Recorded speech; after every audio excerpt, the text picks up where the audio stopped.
Bienvenidos a Voces del Español, lengua, cultura e identidad.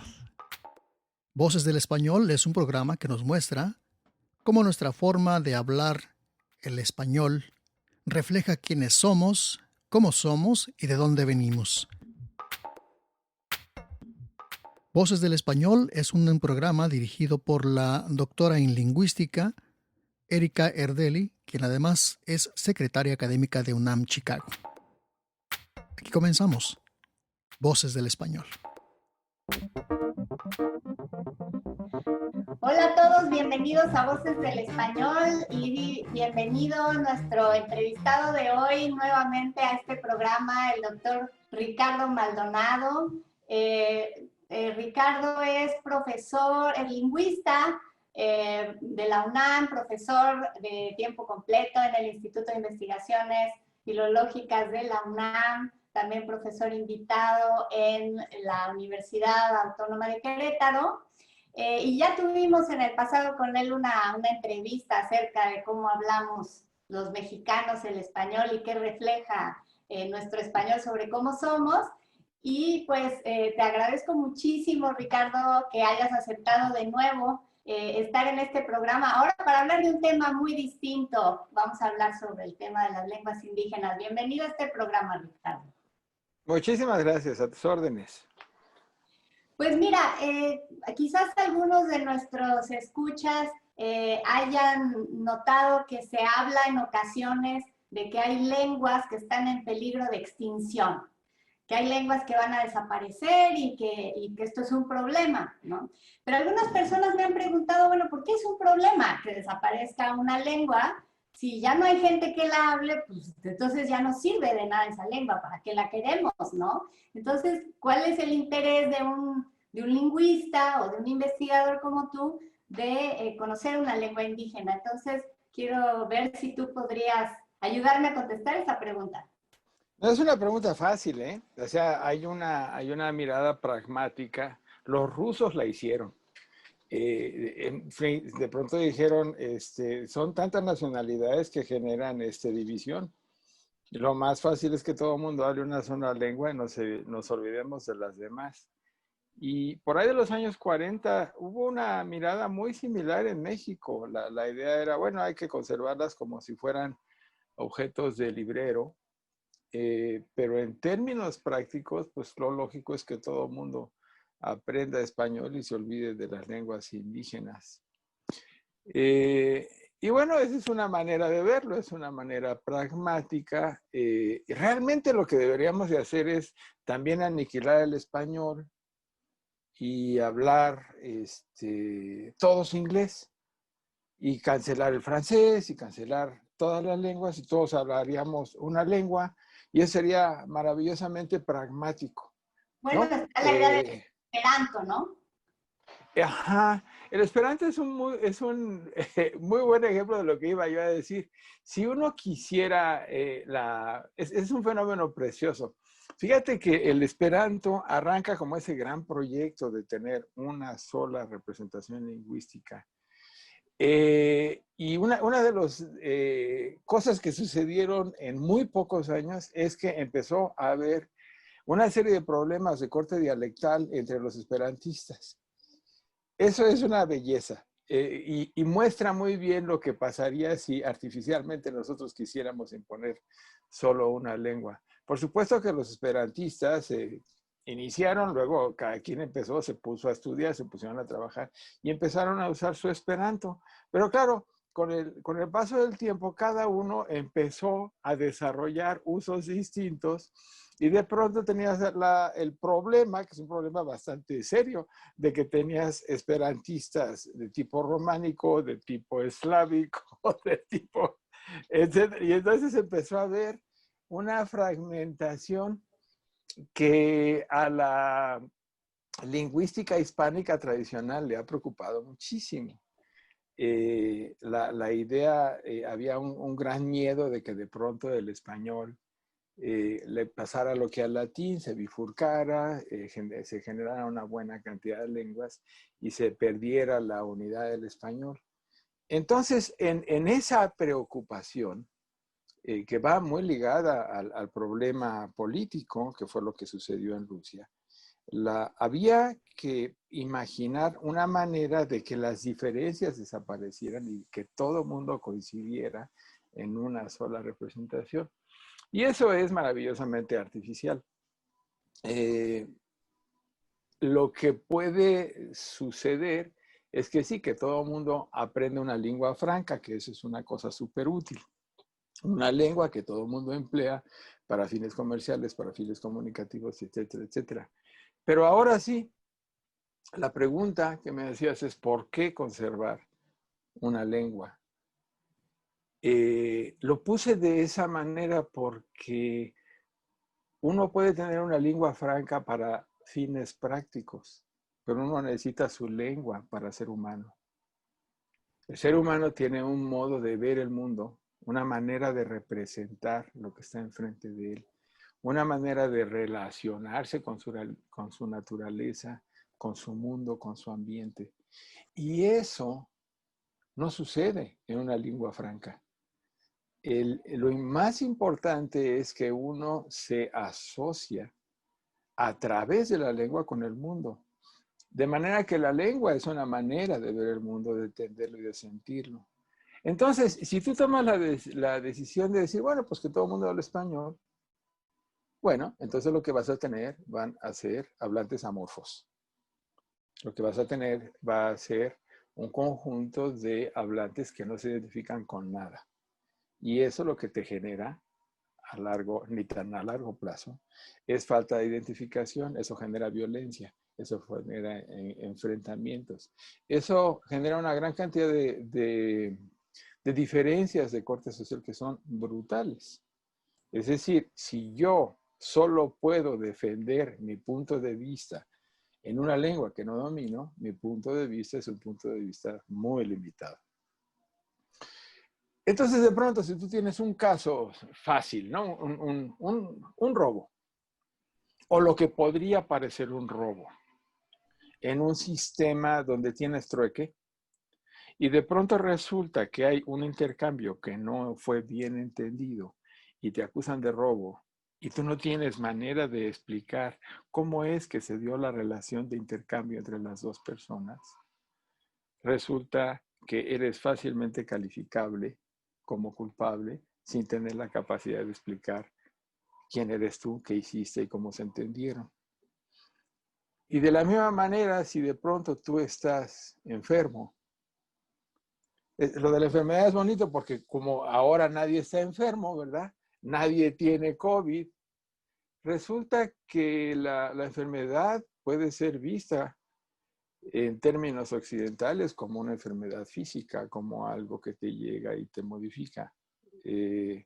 Pero perfectamente en comunidades indígenas la enfermedad se ve como un problema del alma, como una falta de coordinación interna, de armonía. Y cuando tú pierdes tu armonía interna, entonces quedas a la disposición de todos los brujos y todas las maldades que están alrededor tuyo.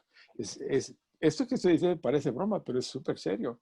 Entonces, la gente tiene una manera de curarse, una manera de entender la salud, una manera de comer, una manera de producir sus alimentos, una manera de sembrar.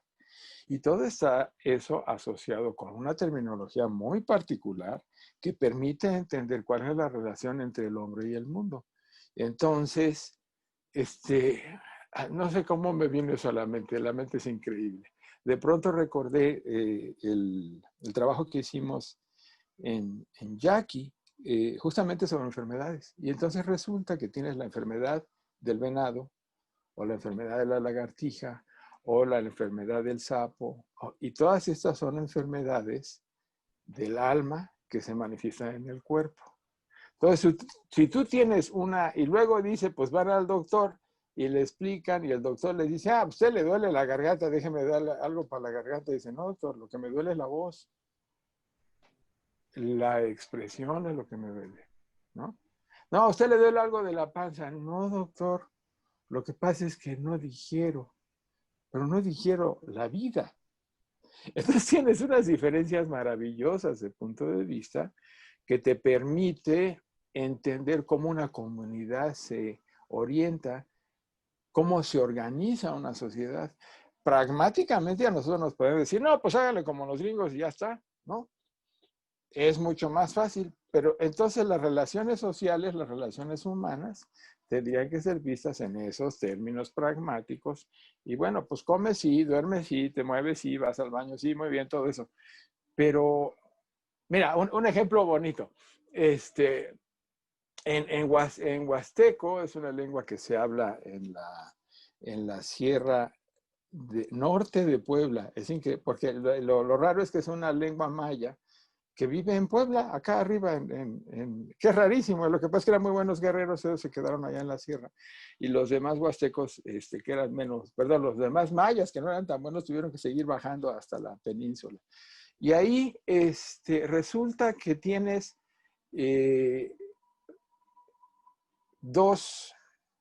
que tienes un sistema bien bonito de posesivos. El posesivo se lo pones a las cosas que no son tuyas.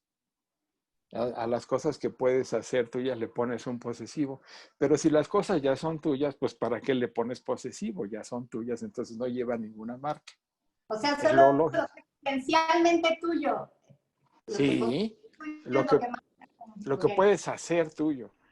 Pero entonces es precioso porque entonces tú puedes decir mi pluma y a la pluma sí que le pones el posesivo.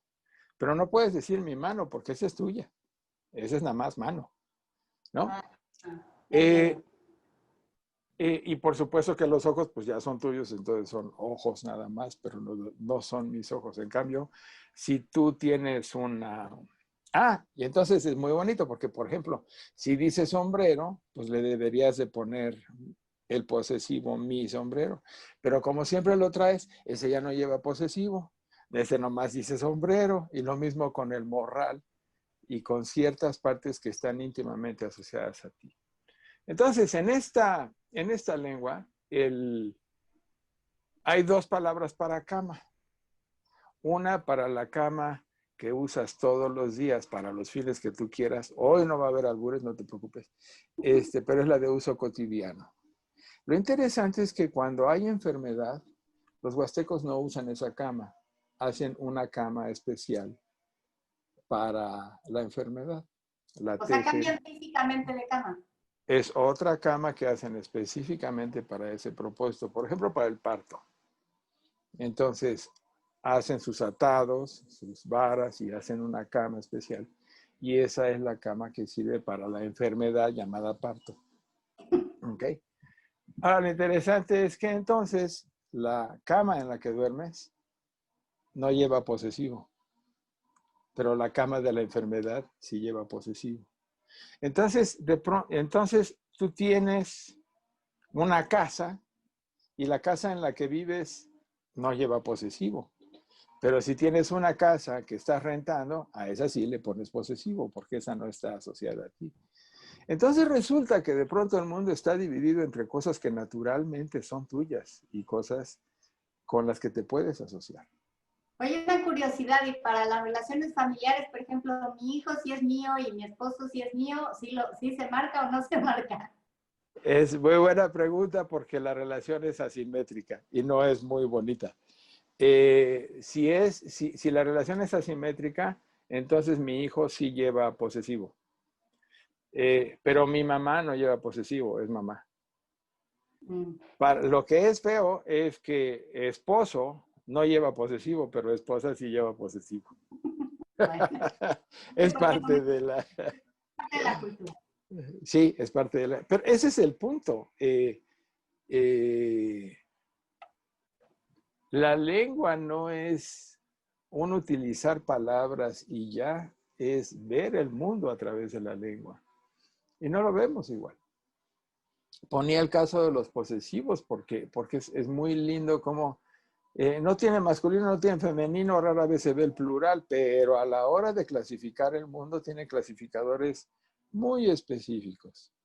Entonces de pronto las cosas que son redondas tienen un marcador. Por ejemplo, en Purépecha clásico, Purépecha es una lengua que se habla en Michoacán, que se conoce también como Tarasco. Esa es una lengua aislada. Su pariente más cercano quizá sea el quichua en Perú. Es otros de esos buenos guerreros que nunca fueron conquistados y las poblaciones siguieron su camino al sur. En Purépecha clásico tenías 17 clasificadores. Un clasificador es una marquita que le pones al sustantivo y esa se usa cuando dices, puedes decir árbol en general, pero si dices ese árbol, tienes que decir ese árbol tic, le pones un sufijo, una terminación. Resulta que en Purépecha clásico había 18 marcadores para clasificar el mundo. Entonces, tu mirada, ¿y de qué dependía? Por ejemplo, si era un montoncito, le ponías mic. Pero si ese montoncito estaba todo desperdigado, ya no le ponías el mismo, tenías que ponerle chac. Y después, si las cosas estaban esparcidas, le ponías otro. Si tu árbol era alto, decías que es un árbol alto, pero si lo ponías en el suelo, decías que es gordo. Entonces, de pronto resulta que tienes una clasificación del mundo finísima. El mundo no es una lista de cosas, es un conjunto de cosas que están asociadas de maneras distintas. Y entonces el mundo no es como que aquí está el hombre, ya están las cosas, las uso y las desecho. No, tú tienes una relación particular con las cosas que están en el mundo y por eso las clasificas. Digamos que la manera más fácil, más simple, menos divertida de clasificar sería el género, ¿no? El español es de esas lenguas pues tontitas, la verdad, que nada más divide las cosas entre masculino, femenino y neutro. Pues ya es una clasificación. Hay lenguas todavía más brutas que ni eso tienen, como el inglés, ¿no? Pues no tiene nada, el pobre no clasifica, nomás desechan cosas. Para los demás, las propiedades de las cosas son muy importantes. Y entonces se desarrolla una mirada geométrica que no tienes en otras lenguas. La geometría que desarrollan estas lenguas es de una finura brutal. Brutal, es verdaderamente fina. En esa misma lengua, entonces, si se aburren, le cuelgan, porque esto está lleno de anécdotas maravillosas que hacen las lenguas indígenas. Por ejemplo, en Purépecha hay una obsesión, en general las lenguas mesoamericanas son súper obsesivas con el espacio. Bueno, es una cosa finísima, lo que está dentro, lo que está afuera, lo que está aquí, lo que está acá. Y lo interesante es que no tienen preposiciones. En la mayoría de esas lenguas no hay preposiciones. A falta de preposiciones, quizá al rato yo lo diga al revés, más bien lo que utilizan son las partes del cuerpo, ya sea humano o de los animales, para describir la geometría de las cosas. Es una maravilla lo que hacen. Entonces, tú puedes decir que lo alto es la cabeza, lo bajo son los pies. Como cuando decimos el pie de la montaña o la cabeza del alfiler o... Ajá, exacto, igualito. Nada más que eso ellos lo explotan brutalmente. Entonces, si algo está sobre un objeto, dice que está en su espalda. ¿No? Si algo está debajo de una cosa, ¿qué crees que dicen? Te estoy poniendo la mano a propósito. ¿En la panza? Exacto, en la panza. Evidentemente no es la tuya, sino ni la mía, porque no son suficientemente grandes. No es cierto. La verdad es que ahí lo que están viendo es el cuerpo del animal. Entonces el cuerpo está así, este es el lomo, y entonces para esas cosas que están orientadas de manera horizontal, usan el cuerpo de los animales. Para las cosas que están organizadas verticalmente, usan el cuerpo de los humanos. Y entonces, y es de una finura, es verdaderamente sorprendente. Fíjate que para decir, a ver, ¿qué parte del cuerpo utilizarías tú para decir que algo está en la esquina del salón? ¿Un codo? El codo, claro, ese es el mejor candidato, ¿no? Es buenísimo porque pues aquí está la esquina, nada más que se hace así. Ahí ya no funcionó muy bien la cosa, ¿no? Okay. O sea, lo puede, pero es muy sorprendente, ellos usan el cuello. Dicen que lo encuellan, entonces te voy a encuellar te voy a encollar el vaso, es que lo pongo en la esquina, Ok. ¿no? Entonces, claro, tienes lo obvio. Entonces, es lo que hacen las lenguas. Fíjate que todas las lenguas tienden a ser, vienen a ver la cabeza como lo alto y los pies como lo que está abajo. Pero después lo que hay es una mirada maravillosa que va viendo distintas partes del cuerpo para resolver distintas cosas. Entonces, por ejemplo, en Tzotzil, que es una lengua maya, para decir orilla, ¿qué parte del cuerpo crees que usan? Mm, No sé, algo de la piel, Sí, por ahí va esto, mira. los labios. Los labios son la orilla de la boca. Ah, ok. Es una maravilla. Entonces, para decir la orilla de la mesa, pones labio, mesa. Y así ya sabes que esa es la orilla de la mesa. ¿Sí? Si de pronto hay alguna protuberancia, como que le sale algo, ¿qué parte del cuerpo utilizarías? Nariz. Exacto. Hay unas que son padrísimas. Entonces es la nariz de la botella o la nariz del plato o la nariz de esto, la nariz de aquello. Y para decir pestañas, ¿cómo le haríamos? Pestañas. Sí, esto de aquí, mira. Pues la orilla del ojo, ¿no? Ok. Exacto. Entonces dices boca-ojo, labios-ojo, Ah, ok. ¿no? Entonces, pueden ser de una finura, en vez de tener una palabra, van haciendo composiciones para ser súper, súper específico. Entonces, comisura lo hacen siempre con labios y eso lo combinan con otra cosa. Entonces, dice uno, ¿por qué no matamos las lenguas? Nada más hablamos español. Porque te imaginas la cantidad de mundo que perdemos. La cantidad de representación del mundo que se pierde es brutal cuando no tenemos la capacidad de ver. La única manera de que aún se nos quite lo insensibles y los burros, que somos increíblemente, puede ser uno súper bruto, no, pues yo nomás hablo esto, veo esto y eso me resuelve la vida. Claro, pero entonces ves muy poquito de la vida. Y lo que estas lenguas te dan es la oportunidad de reinventar el mundo cada vez. Y la gente entonces, una de las maneras de quitarse la insensibilidad es aprender otra lengua. Al ver otra lengua, empiezas a ver otra cosa. Para tus oyentes, pues eso es evidente, ¿no? Son hablantes de español, están en una lengua como el inglés. Y además viven en una zona llena de lenguas, ¿no? Es absolutamente políglota el ambiente americano. Ah, y entonces después lo tienes como por familias. Cada familia tiende a hacer una cosa distinta. Y las lenguas indígenas mexicanas, o sea, uno realmente solo necesita, si quieren español, les damos español, si quieren inglés también, pero ya luego para saber cómo son las lenguas del mundo, pues estudia las mexicanas. Con eso tienes. Necesitas unas cuantas africanas, las mexicanas y una romance y más o menos ya acabamos. Ok, te doy chance. Quizá el húngaro tiene sus gracias.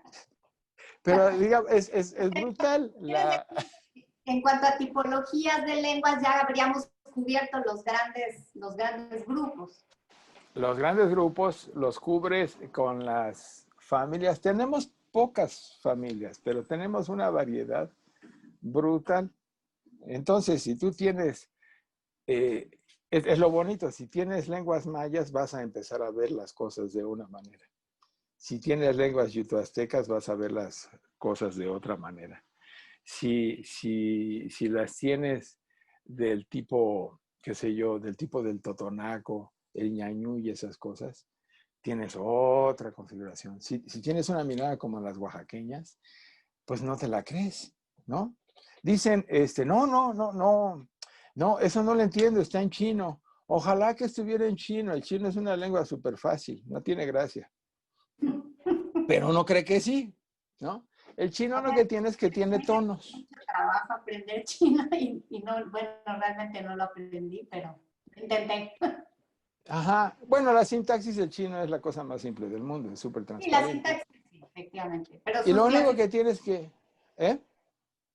la forma de clasificar, ya que decías de acuerdo con la forma o de acuerdo con... En el chino es complejo también, Sí, la escritura es complicada, además. pero la lengua, ¿no? Lo único que tiene es que tiene tonos y realmente pues tampoco tiene, ahorita te voy a platicar de tonos, o sea, el chino tiene un alto, un bajo, un intermedio y luego una, Un una, corte largo. Ajá. sí, y más o menos ya, ahí acaba. Tú ves las lenguas de México y te mueres de la emoción. O sea, los que tienen poquitos son por ejemplo, las de Oaxaca, pues sí, el zapoteco tiene poquitos tonos, pero te puedes ir a lenguas que tienen hasta 15 tonos en México. Es de locos, ¿no? El mazateco es una lengua que entonces tiene palabras breves también como el chino, pero tiene una morfología complicadísima y además tiene 15 tonos, o sea que hay la historia de dos mazatecos que van en la montaña, se ven desde lejos y entonces empiezan a chiflar.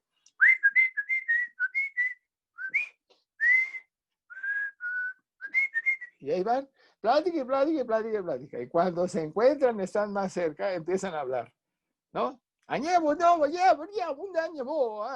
Y van, siguen pasando y luego se vuelven a alejar y otra vez hasta que se desaparecen. Claro que por supuesto que no hablan de los nematelmintos, resulta que sufrieron una depresión hipoglucémica. No, eso no es lo que dicen. Por supuesto que están en un ambiente cotidiano usando cosas comunes, pero la riqueza tonal les permite tener una comunicación súper eficiente nada más con los puros tonos, ¿no? Wow. A ver en qué lengua te encuentras eso. Mata eso, mátalo, quítalo, elimínalo. Elimínate la cultura así nomás. Elimínate la mirada de un indígena ñañú que te distingue entre ma y ma, ¿no? Que tiene nasales, que tiene orales. Luego, la primera vez que trabajé Tarasco, me pasó que decía, oiga, ¿cómo dice cerdo? Ah, no, no es cerdo, me estoy confundiendo de lengua. Ah, espérame. Y entonces decían, espérame, ¿cómo no?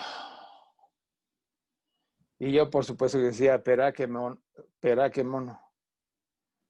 me decían, espera que mono, no. ¿El qué? No le entendía yo. Y otra vez, ¿no? Y además, claro, te das cuenta de lo idiota que eres, porque tú quieres repetir la palabra y te queda miedo como diciendo, no, chato, así no es. Y lo que pasa es que el tarasco tiene vocales sordas, tiene A y tiene A. Ok. Entonces, claro, pues yo le apuntaba hasta donde sonaba, pero luego había una K y después de la K venía una serie de vocales que eran sordas y yo por supuesto que no entendía nada, no las oía, hasta que de pronto volteé y decía, pero si este sigue hablando, ¿no? Entonces es una riqueza brutal la que tenemos en las lenguas indígenas mexicanas, una riqueza léxica muy, muy importante, una riqueza morfológica como esto, como la clasificación, que te da un punto de vista muy, muy bello respecto de, mira, esa es otra manera de ver las cosas. Las dictaduras existen en virtud de que no saben más que ver las cosas de una manera. Y las democracias y el desarrollo de la cultura depende justamente de la flexibilidad que tengas para ver el mundo de maneras distintas y decir, también eso vale. Es vital aprender, hacerle caso, darle su sonido a lo que es nuestra tradición. Eso es bello porque cada vez más hay una sensación de que lo indígena es lo folclórico y se queda ahí en la memoria como representaciones míticas. Pero no, lo indígena es una cosa cotidiana que está ahí entre nosotros y que nos sigue alimentando. nos da color, nos da vida, y tenemos la enorme posibilidad de aprender a ver cómo ven ellos. Y eso nos da una riqueza que en vez de ponerte a leer poesía, la de Octavio Paz, qué flojera, no es cierto. Está bien, léanse a su Octavio Paz. Pero el punto es que de pronto hay una poesía en la vida cotidiana. Y eso te lo da nada más el hecho de atender a la configuración de las lenguas de México. Y si tienes, bueno, el INALI, como tú sabes, ha reconocido alrededor de 65 lenguas, que en términos prácticos son el doble, alrededor de 130, 140, dependiendo de... Es muy difícil la clasificación porque si tienes zapoteco, tienes el zapoteco del valle, el zapoteco del istmo, el zapoteco de la montaña. O tienes en la lengua que yo estuve, en el huasteco del que ya hablé, trabajaba yo del lado, empecé trabajando del lado de San Luis Potosí. Allí empezamos a hacer un alfabeto para que se pudiera empezar a transcribir la lengua. Nada más cruzar una montaña, estábamos del lado de Veracruz y era otro huasteco, y ellos consideraban que tenían lenguas distintas y que no se entendían, ¿no? Tienes el problema de la intercomprensión así brutal. Y por supuesto que sería un poco como el español y el portugués. Después de un ratito se entienden y las cosas funcionan, pero cada uno estaba defendiendo su identidad, su manera de ver las cosas. Entonces, cuando hablamos de 65, a lo mejor hablamos de 130 maneras de ver el mundo. Entonces, ¿te imaginas la riqueza? El darse el lujo de ver un poquito como ven ellos, te abre una posibilidad que no hay otra cosa. En serio, no hay en la vida nada que te fuerce a romper con tantos patrones como la lengua. Esa es la que te fuerza a cambiar. Te pone a reconsiderar todo. Cuando aprendemos inglés. This is the man I was thinking of. Y el of se queda ahí colgando y dices, ¿y esa preposición? ¿Quién la puso ahí? ¿Por qué la dejaron ahí colgando a la pobre? ¿No? Y ahora de pronto oigo a mexicanos que dicen, eso es lo que estaba hablando de. Y yo digo, ándale, ya empezaron a copiar esa estructura. Por supuesto que te truenan los oídos. Pero, pues sí, pero lo pensaba yo en los, más que en pochos, en mexicanos, copiando estructuras del inglés, ¿no? Es decir, hay gente de México haciéndose pasar les gusta hacerse como más gringuitos, algo así. Es criticable del lado social, pero la otra parte es que de pronto se dan cuenta de que hay una manera distinta de ver, ¿no? Y yo creo que eso vale mucho la pena. Incluso si es artificial, vale mucho la pena. ¿Tú querías decir algo? Sin duda, la verdad es que los que nos dedicamos a enseñar, como es en mi caso, enseñar el español como lengua extranjera, cuando aprendemos otros idiomas nos damos cuenta que las lenguas son ventanas que nos permiten asomarnos a otros mundos, a otras formas de ver el mundo, a otras formas de conceptualizar todo, ¿no? En el programa pasado hablaba sobre cómo los mexicanos en nuestra forma de hablar reflejamos nuestra calidez, y es que al final en nuestra forma de hablar reflejamos todo, absolutamente todo lo que somos.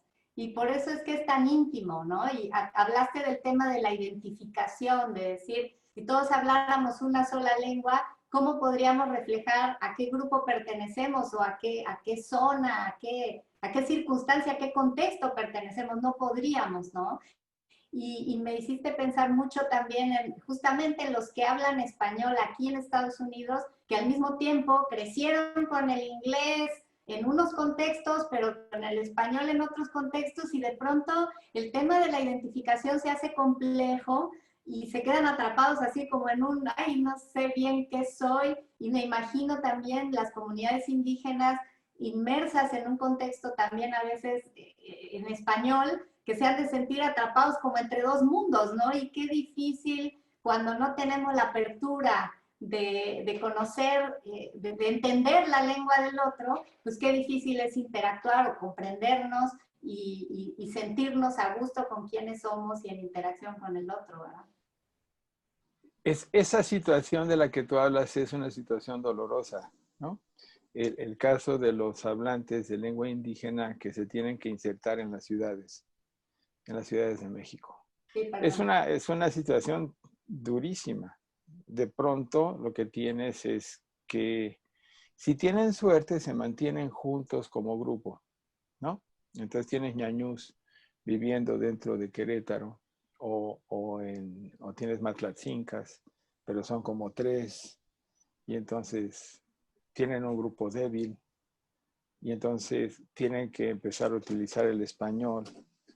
Y entonces su capacidad expresiva es súper limitada y de pronto resulta que no les funciona ni su lengua para identificarse si no hay grupo. Y después el español no les sirve para decir lo que necesitan, ¿no? Y lo que tienes entonces es un vacío brutal, ¿no? Que es un vacío que además para los que hemos tenido que aprender otra lengua no es desconocido, ¿no? Cuando tú llegas y no hablas nada del otro idioma, es decir, pues es que de veras nunca me había dado cuenta de cuán tonto soy, ¿no? No puedo decir ni deme una naranja, por favor, no puedo decir nada. Y es como si se te vaciara el alma. Y entonces el riesgo que está en todo esto es que, por supuesto que México está puesto con la mirada hacia Occidente y vive de espaldas al mar y de espaldas a su propia cultura y solo se queda con su folclore. Y el folclore es rancio, no es creativo, es una cosa súper estática, estereotipada. Y no hemos desarrollado el gusto, la curiosidad por ver exactamente qué tenemos en el país. En serio, ¿qué tenemos? Y lo que tenemos es toda esa variedad lingüística que es un verdadero tesoro. Es una invitación, la verdad. Una invitación a... Entonces hay gente me encanta, de pronto hay gente aquí en Querétaro que toma clases de ñaño, como hay otra gente que toma clases de lengua de señas, ¿no? Y es otra vez, es la búsqueda de cómo le harán, cómo imaginarán el mundo. Si te pones en eso, ¿qué te pasa? ¿Quién eres? ¿No? Y cuando regreses, te vas a dar cuenta que ya no eres el mismo. Hay un ser enriquecido que solo es la consecuencia de haber entrado en contacto con otra lengua. Así que la lengua no es chomskiana, es decir, no tiene una serie de reglas sintácticas y una lista de palabras. Lo que tiene es una gran cantidad de puntos de vista. Y eso es lo que vale la pena de nuestras lenguas, ¿no? Que lo que ganas es esa finura que de otra manera no veríamos. Creo que eso es lo bello de ellas. Y bueno, y ya si te quieres romper la cabeza, pues resulta que son endemoniadamente difíciles. Hay muchísimo trabajo por hacer, ¿no? Escribir las gramáticas de todas estas lenguas es un trabajo largo. Entonces, por eso es que tienes mucha gente haciendo rescate lingüístico, por lo menos saber cómo era esa lengua, porque lo que sucede es que es la manera más fácil de matar una lengua es poner una carretera que cruce por el pueblo. Con eso la matas en muy poquitos años. Al pasar la carretera, la gente empieza a aprender español, empiezan a avergonzarse de hablar lengua indígena. Los niños empiezan a solo hablar español, empiezas a establecer todas estas cosas, porque claro, hay una necesidad de integrarse a la vida económica que te permite comer, que te permite tener acceso a otras cosas. Y en eso el costo es alto. Por supuesto que no se... Te escucho. Es sumamente dramático porque se pierde también la oportunidad, lo hemos comentado aquí en el contexto estadounidense, de la madre y el hijo, el padre y el hijo, comunicarse en su lengua, ¿no? Y que es toda la dimensión afectiva que entra en juego allí, que puede ser mucho más importante en el desarrollo de una persona que el simple resolver una transacción comercial, ¿verdad? Ujú, ujú. Sí, es el ejemplo típico del que ya no le habla al papá porque sabe que no va a entender, ¿no? Que de plano dices, no, pues ¿para qué le explico si no va a entender? ¿Para qué le digo? Y luego resulta que quieres hablar para el otro lado, pero tú no tienes manera de expresar lo que quieres decir, ¿no? Y entonces estás sujeto a lo que te avienta el mundo, a que te deforme como se le pegue la gana, porque no tienes nada que te ancle. Y entonces empiezas a tener culturas amorfas, ¿no? Ese es el grave riesgo. El caso de Estados Unidos es súper interesante porque lo que han hecho los indígenas mexicanos es que se van a Estados Unidos, pero se van a Santiago Ixquititlán, USA, ¿no? Se van a un pueblito y todos se van al pueblito y entonces generan comunidad. Y entonces aprenden, ya medio hablan español y luego aprenden inglés, pero la comunidad, el hecho de pertenecer a la comunidad es lo que los mantiene, ¿no? Tienes el problema de toda la cuestión de heritage language, ¿no? Y lo que vale la pena de eso es eso, la herencia, ¿no? Lo que logran conservar. Entonces puede ser prácticamente en el mundo de afuera de muchas maneras, pero afortunadamente tienes un grupo cultural que te cobija, que te recibe de regreso, ¿no? Entonces puedes ir y venir. El caso mexicano, es decir, lo que le pasa a los indígenas mexicanos es mucho más complicado porque no siempre pueden regresar a su cultura. Y entonces están segregados en las ciudades, en grupos con poca movilidad, con poca capacidad de crecimiento como grupo. Y eso es brutalmente triste. Y no sé cuál sea la solución, la verdad. No tengo la menor idea. Bueno, eso pues se lo dejamos a los antropólogos, a los sociólogos, pero por lo pronto creo que nos has dado un panorama muy, muy amplio, muy rico y muy disfrutable de lo que nos puede ofrecer el conocer las lenguas indígenas y las razones por las que un investigador como tú se ha interesado en estudiarlas, en comprenderlas y en difundir la importancia que pueden tener para que todos comprendamos, ¿no? Lo que se gana y lo que se pierde con una lengua más o con una lengua menos. Sí, justo, bien dicho. Pues muchísimas gracias, Ricardo, de nuevo por esta entrevista. Ha sido muy, muy revelador escucharte con tus ejemplos de tus investigaciones, lo que algunas de las lenguas indígenas de México no tienen para enseñarnos. Ojalá que nuestro público se haya interesado por conocer más, ¿no? Sobre esto y pues quedas invitado como la vez anterior a este programa de nuevo para seguir hablando sobre temas interesantes sobre la lengua que nos identifica, las lenguas que nos identifican. Muchas Muy gracias, Ricardo. bonito, muy bien dicho. Encantado, cuando gustes. Yo feliz. Vengo a decir todas las mentiras que tú quieras que diga. Pues muchas gracias a todos los que nos escucharon, gracias al doctor Maldonado por esta entrevista y pues yo los espero en la próxima edición de Voces del Español. Hasta pronto, pásenla muy bien.